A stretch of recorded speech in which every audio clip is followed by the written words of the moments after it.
Hello, Acho. Let's see the given question. The question says we have been given a light string passing over a smooth light pulley connects two blocks of mass m1 and m2 where m2 is greater than m1. If the acceleration of the system is g by root 2, the ratio of masses m1 by m2 is option A given a root 2 minus 1 upon root 2 plus 1, option B root 3 plus 1 upon root 2 minus 1, option C 1 plus root 5 by root 2 minus 1, option D 1 plus root 5 by root 5 minus 1.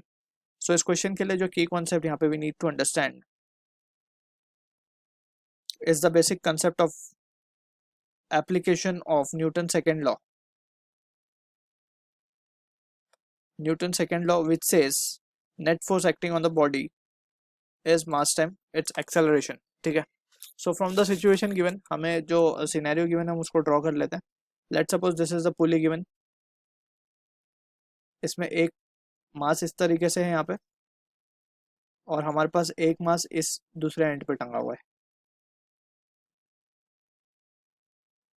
ठीक है.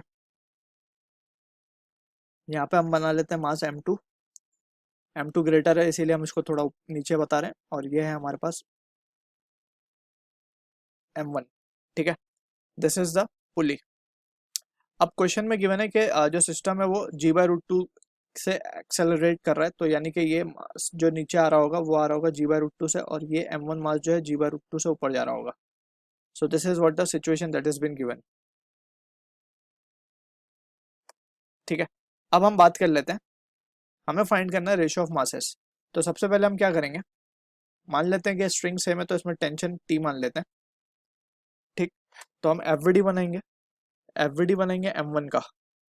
m1 का जब हम FVD बनाएंगे तो ये बनेगा ऊपर के लिए टेंशन T ऊपर दिखाएंगे यहाँ पे. ठीक. और इसका जो वेट होगा नीचे दिखाएंगे हम m1g और ये ऊपर की तरफ जा रहा है with acceleration g by root 2. ठीक है. तो अगर हम यहाँ पे net force equal to mass time acceleration apply करते हैं तो what we can write is T minus of m1g will be equal to g by root 2. Clear. इसको हम एक्सप्रेशन नंबर 1 बोल देते हैं and precisely it is m1. ठीक.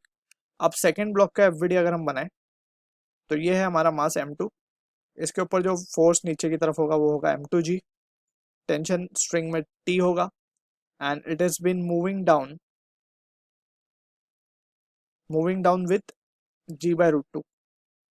तो यहाँ पे हम क्या लिखेंगे, m2g minus of T and that will be equal to m2g by root 2. ये हो गया हमारा एक्सप्रेशन नंबर 2.